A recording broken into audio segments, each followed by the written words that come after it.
Fiancée told me she doesn't want any kids at the wedding and not even my daughter, so I agree, but when I reach the venue I see her 2 kids including her 6 Niblings all dressed up, thinking it will make me go mad, but I laughed in her face and showed her this. I, 38 male, was supposed to get married to Addison, 40 female, earlier this week, but I cancelled it at the very last minute. We have been together for the past 3 years. We got engaged about 6 months ago. And up until the engagement, everything was going fine. Things started going downhill when we started talking about who we wanted to be there at the wedding. And since I have a daughter, I wanted her to be there. But Addison made it very clear that she did not want any kids at the wedding. It was a weird stance, especially considering the fact that she has 2 children of her own from a previous marriage as well. And she also has 6 nieces and nephews who she's very close to. So I didn't understand why she didn't want any kids at the wedding, especially since all the people that we had invited were also parents.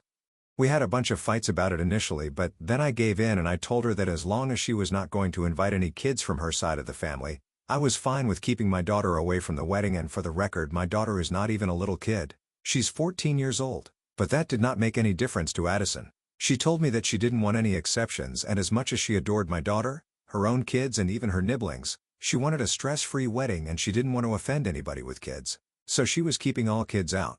I was quite upset about it, but if she wanted a child-free wedding so bad, I figured that I wouldn't be able to do anything about it since she had already made up her mind. Besides, the wedding itself was going to be pretty small. We were literally getting married in my parents' backyard with just a couple of our friends and family attending. So I figured that the kids wouldn't be missing out on anything too much fun, and I was fine with her decision until a couple of days before the wedding. That was when I found out that while she had told everybody else that this was going to be a child-free wedding, she was still going to have her own kids and her Niblings at the wedding.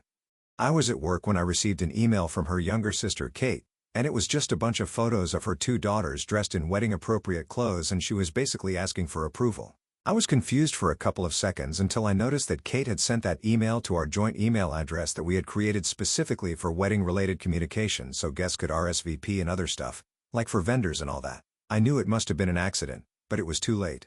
I'd already taken a screenshot. I had already seen the email since I was taking a break, and they got unlucky with the timing. A couple of minutes later, after I had put 22 together and figured out what was going on, I tried to check the email again, but of course by then Addison had deleted it already. I was furious about what she was trying to do, but when I got back home that day from work, I didn't say anything. I pretended like everything was fine, and initially she was acting a bit strange, probably out of fear that I might have read that email and figured things out. But when I didn't give anything away, she got normal as well. This was about 2 days before the wedding, and I knew that she was up to something behind my back. So I decided to speak to my daughter about how she felt regarding Addison. I had had the talk with her earlier as well, even before I had proposed. But I thought it would be better to talk to her again because by then I was having serious second thoughts about the wedding. And I'm lucky that I did make that decision, because when I spoke to my daughter, she told me that before the engagement Addison had always been very nice to her whenever they met. But after the engagement, something had definitely shifted. My daughter told me that she hadn't spoken about it to me because she would see that I was really happy with Addison, and she did not want to ruin that. But after the engagement, Addison started behaving weirdly with her because every time that she would visit, Addison would behave very differently when I was not around. According to my custody arrangement, I'm supposed to have my daughter for half the month, and that's a pretty significant chunk of time. And from what she has told me, apparently, Addison would switch on the charm whenever I would come back home from work. But for the rest of the time she would totally ignore my daughter, and that hadn't been the case before the engagement. It was really bizarre hearing about it, and then when my daughter told me that when she was told that Addison wanted a child-free wedding, she figured that she probably didn't want her in her life that much anymore, and so she didn't even fight for it. I felt really disappointed in myself for even allowing Addison to walk all over me and talking me into not inviting my own daughter to my wedding. And that was when I decided to cancel this wedding. I spoke to Addison just the day before the wedding, and I decided not to bother going back home that day. Addison tried to contact me several times, but I didn't respond. And I knew that she would contact my parents next, so I instructed them to tell her that I would see her on the day of the wedding itself. And instead of going back home that day, I just spent the entire day with my daughter because I felt like I really needed to make up for all this. By the end of the day, both of us felt significantly better. And after dropping her back at her mom's place, I crashed in a hotel room and went straight to my parents' place the next morning with just an hour to go before the ceremony was supposed to begin. When I showed up, I could see that a couple of people had already arrived, including my in-laws and both of Addison's sisters, Kate and Amelia. And unsurprisingly, even their kids were with them. All 6 of Kate and Amelia's children and even Addison's 2 kids were there running about because all of them were under 12. When she saw me, Addison rushed to greet me at the door and started explaining that even though she had specified it to Amelia and Kate that this was going to be a child-free wedding, they still couldn't leave the kids behind, and so we would have to accommodate them along with her children since in spite of her instructions her parents believed that it would be weird to get married without her own kids. She was coming up with a bunch of ridiculous explanations and I could tell that she thought I was mad, but I didn't even say anything until she was done talking and then she started asking me about why I was dressed, where I had been the previous night and stuff. I just laughed in her face, brought out my phone and showed her a screenshot of that email that Kate had accidentally sent to the joint email account and that was enough to shut her up. She knew instantly that she was caught. There was no talking her way out of this. So she just started apologizing, but it was too late. I told her that I had spent the previous day with my daughter and I had found out that for the past couple of months ever since we got engaged, she had been treating her differently and at this point I didn't even want an answer or an explanation. I just wanted to tell her that we were through. I was not getting married to her because it was obvious that she did not value my daughter and it was really sad because I had never treated her children any differently from my own daughter. But it was clear that me and my family did not hold any value in her life and so I didn't think it was a good idea for us to be getting married anymore. Having said that, I didn't even wait for her to say anything. I just walked off. She kept calling for me, but I didn't even turn around. I just walked back to my car. Then I drove to the hotel and then, because I had nothing else to do, I took a really long nap. I woke up around noon to thousands of messages from everybody that I knew who had been invited to the wedding. My friends and family were all very confused and my in-laws were very upset, but I couldn't bring myself to care about any of that. I just explained the situation as briefly as I could to my friends and family and left it at that. And then I went to see my daughter and I told her that I had called off the wedding and that now I would spend more time with her because I felt like in the past couple of months, we had started disconnecting without even realizing it. Because I knew that earlier, if she had a problem with anybody seeing, she would have come to me immediately. And because she hadn't done that with Addison, I knew that there was a problem. Both of us got a little emotional but at least we were able to sort that out. Now coming to Addison, that's what I've been struggling with. It's been 5 days since the day that we were supposed to get married and by now, pretty much everyone knows exactly why I canceled the wedding. It's not just about her behavior with my daughter. It's also about the dishonesty. And I think that's a huge deal breaker in any relationship. I've been cheated on twice before this and I know for a fact that it always starts with small lies. So for me, any form of dishonesty is something that I can't tolerate and this was a pretty big lie that she told and she expected to get away with it. And that's why I don't think that I did anything wrong by breaking off the wedding at the last moment and quite frankly, I can't bring myself to pretend to care that I did it at the very last moment. It might have been very unceremoniously done but I think it's fair enough since that's exactly how she planned to spring the whole situation with the kids onto me at the very last moment. However, her family is very upset and I didn't even give her a chance to explain and think that I'm being unfair. Addison, along with the rest of her family, has been texting me non-stop and all she has to say in her defense is that she couldn't outright ask me not to invite my daughter, but she had her reasons and she finds it very insulting in spite of being with her for so many years. I didn't think that our relationship deserved at least a conversation before I just ended it like that. She hasn't mentioned the reasons. She told me that she's only going to talk to me about it in person. So I don't know how she could possibly explain not wanting to invite my daughter to our wedding because, as far as I'm concerned, I don't think she's ever had any problems with my daughter and vice versa. But I feel like I should have at least spoken to her. Maybe. I don't know why, but all of a sudden for the past couple of days, I've been feeling very guilty.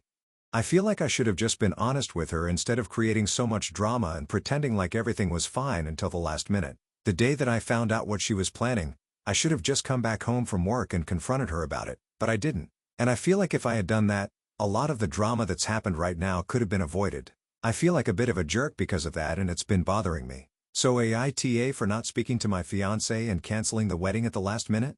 Update 1. It's been 3 days since I posted and I'm still staying in the hotel. But today, I reached out to Addison and I told her that she had to move out of the house at the earliest. After all, it used to be my house before she moved in. So I think it's only fair that now that we're done, she has to move out. I've given her until the end of the month and until then, I think I'm gonna crash with a friend because I don't think staying in a hotel is a feasible long-term idea. Apart from that, I'm feeling much better about my decisions because my friends have reassured me that at the end of the day, I chose what was most important to me and that's being a father. I don't think that I have to be sorry that my daughter is most important to me. If anybody has a problem with that, they can stay out of my life. But I'm not going to be apologetic for choosing my daughter. I really don't care what Addison's reasons were.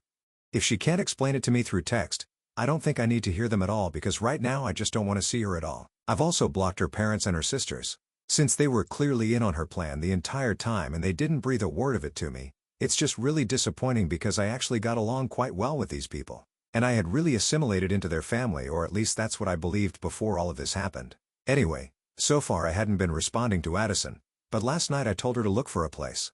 I also told her that whatever reason she had for not wanting to invite my daughter, she could either explain it to me through text or she could just let it go because whatever damage had to be done, it's already been done and there's no going back from this at this point. That's all I have to say to her, and after that, she hasn't replied. And for those of you who are asking, I'm sorry, but I really don't know what her reasons for suddenly becoming so different around my daughter could possibly be. I've spoken to my daughter at length about this because I am really curious, but unfortunately she had no idea either. When I showed her the messages and spoke about the reasons, she was just as confused as I was. And she told me that when Addison started acting differently around her, even she had been very taken aback, and she had even tried to get the relationship back to normal in the initial stages after the engagement. But she just kept acting coldly and was pretty much indifferent to all the efforts that my daughter put in. So if anything, Addison was the problem here from whatever I've heard from my daughter. And I know a lot of kids find it very difficult to come to terms with the fact that their parents are moving on. But trust me, my daughter is not one of those kids, and she's definitely not lying about Addison.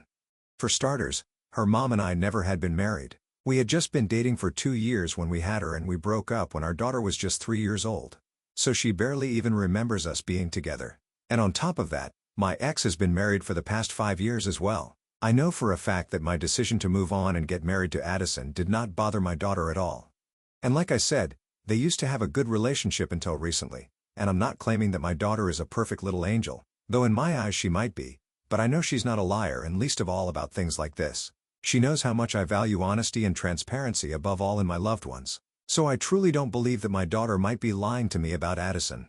Anyway, it doesn't really matter because I don't think that Addison is going to come clean to me about whatever her reasons were, because it's been several hours since I texted her and she still hasn't replied. And usually, she's always on her phone, and since she works from home and her job requires her to be active on her phone constantly. So it's probably very unlikely that she hasn't seen my message, and she always replies as soon as possible, which is why I'm pretty sure that she's just choosing to ignore me right now. It doesn't make any difference to me though. I just want her out of my house so I can go back to living comfortably in my home, since this hotel arrangement is a bit awkward and I have to go back to work in a couple of days. Update 2. So it's been 3 days since I texted Addison, and earlier today, she finally replied to me. She told me that she could understand why I did not want to see her in person, but it was extremely important that I meet her so she could tell me her reasons as to why she did not want my daughter at the wedding. So I did not end up misunderstanding her, regardless of the fact that we were broken up now. She told me that she didn't want me to perceive her as the bad guy in the situation because, at least, according to her, her reasons were completely valid and she didn't want to hurt me. So that's why she had to lie to me. That last bit was kind of stupid of her because eventually she did end up hurting me. Anyway, I replied to her within half an hour, and I made it very clear that I was not going to be speaking to her in person. Whatever she had to say to me by text, and that's it. About an hour ago, she finally replied to me telling me that the reason she did not want my daughter at the wedding was because of something that happened at the engagement party. So unfortunately, on the day of the party, my daughter hadn't been feeling too well. It was my turn to have her for the month, and I already knew that she was not feeling up to it. So I told her that she could just stay in her room that day. But she said that she didn't want to skip the party in spite of being in the same house. And even though she was feeling kind of under the weather, she decided to attend. And a couple of minutes after I had toasted, she decided to go back upstairs, and, of course, a lot of people did ask questions about whether she was fine or not. But by no means would I say that she stole our thunder, which is apparently what Addison believes my daughter did, because Addison apparently went upstairs to check on my daughter after she went back upstairs, saying that she was too sick to stay downstairs with everyone else. And she overheard my daughter talking and giggling on the phone with somebody else, and at the time she didn't seem to be sick at all. Anyway, that one incident didn't sit right with Addison, and for some reason, instead of talking to me or even to my daughter about it, she decided to talk to her sisters about it. And even though I did get along well with them, I can't deny that they had a tendency to stir the pot. So that's what they did, and the whole thing became a lot bigger than it should have been. And she started pushing my daughter away after the engagement, believing that maybe somewhere deep down my daughter was not happy about us getting married and was probably going to start trying to create problems in the future. It was all based on that one stupid incident, and I was so disgusted by her behavior that I did not even reply to Addison after that. Just for context, I did talk to my daughter about whatever Addison told me, and she said that she was indeed speaking to a friend of hers after she came back upstairs that day, but that didn't mean she was feeling any less sick. She was still feeling pretty unwell. But I don't understand what feeling under the weather has to do with being able to talk and laugh with a friend on the phone. It was completely bizarre, and I don't think that Addison's reasons were not as valid as she thought they were. I honestly feel like she might have been insecure right from the beginning, and that incident probably just gave her an excuse to stop pretending to be nice to my daughter. I'm lucky I did not end up marrying her, because I'm sure that if I did, she would probably create a lot of problems. Now that I think back on it, there were a lot of instances where she would complain about me never paying her enough attention and not spending enough time with her. Mostly when my daughter was around, even though she was the same way with her kids, and I never complained about it, because I did not think that was worth complaining about. I thought it was a good thing that she was being a good parent, and I never thought that she would be insecure about something like this. Even in my previous posts, I had mentioned that I hadn't been able to devote enough time to my daughter. And one of the major reasons for that was Addison. I never really noticed it because she was so subtle about it, but she was constantly finding ways to keep me so busy, both emotionally and with tasks, that I didn't even realize what she was doing. I guess I just never connected the dots myself because I was too invested in our relationship, and the red flags just don't show up until it's too late. But I'm glad that finally I was able to get out of that relationship, because if we were going to be together at the cost of my relationship with my daughter, then I didn't want it, especially after that stupid message that she sent today. I don't even know what to make of it. For a while, I really did think about responding to her and reading her the riot act, because I couldn't believe that she had ruined our relationship or something as silly as this, which could have been resolved by just talking it out. But then I decided against it because it's really not worth the trouble. I would much rather just ignore her until it's time to finally see her again. And it's probably going to be pretty soon, because I need to get back to work. And for that, I need my work clothes. So I'm gonna have to go back home to collect that. I just hope that she finds a place to stay soon, because even though I've spoken to a couple of my friends and all of them are more than willing to let me stay with them, quite frankly, I just want to move back home and I really want her out now. Update 3. 2 days ago, I posted here, and earlier today, I went back home to collect my clothes and stuff. I've moved out of the hotel room. It was getting too expensive and I was on my way to a friend's place, so I thought I would just stop by and collect everything that I need. I didn't reply to Addison after that message that she sent me, and I just blocked her, so I had no way of finding out whether she was home or not, but I just decided to take the risk. And I showed up in the afternoon, and, unfortunately, she did happen to be home. She seemed very upset to see me, and I could tell that she really wanted to talk to me. But I just started hurrying through everything that I needed to do, because I thought that the quicker I could finish this, the quicker I would get to leave. So she made it for me to get done collecting my things, and right before I was about to walk out of the door, I told her that I really wanted her to look for a place so that I could move back in at the earliest, and then I just started walking back to my car, but she started following me. She kept talking throughout. She told me that she really did feel sorry for everything that she had done. She told me that she shouldn't have lied to me, and she should have just been honest with me instead of making such a huge deal out of that incident on the day of the engagement party. She acknowledged the fact that she had been very immature about the whole thing and made a big deal out of nothing.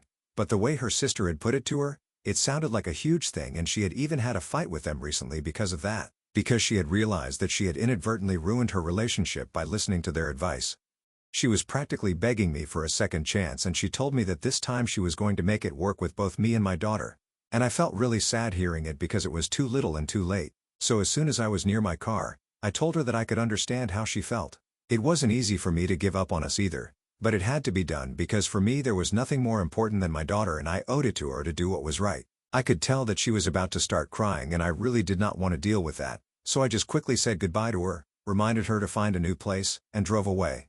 I felt like a bit of a jerk doing that to her, because seeing her in person was a lot more difficult than just speaking to her in text or whatever, but it had to be done, so I don't have any regrets. Anyway, I'm crashing with a friend right now, and hopefully by the next couple of weeks, Addison will have found another place and I can resume my normal life, or whatever normal is going to be from now onwards, because I'm pretty sure that this is going to take a long time to recover from. The one good thing that has come out of all of this, though, is that my bond with my daughter has become stronger than ever, and we've gone back to how we used to be before the engagement and everything. She's telling me everything about her life once again, and there are no secrets between us. It feels nice, and when I spoke to her on FaceTime today, I could see her talking about her day at school. It felt like everything was worth it. We're even planning a getaway to the beach in a couple of weeks, and I've also asked a couple of my friends with kids around her age to join in, because I think I could really do with a break and just have some fun myself, since the past couple of weeks have been pretty rough for me.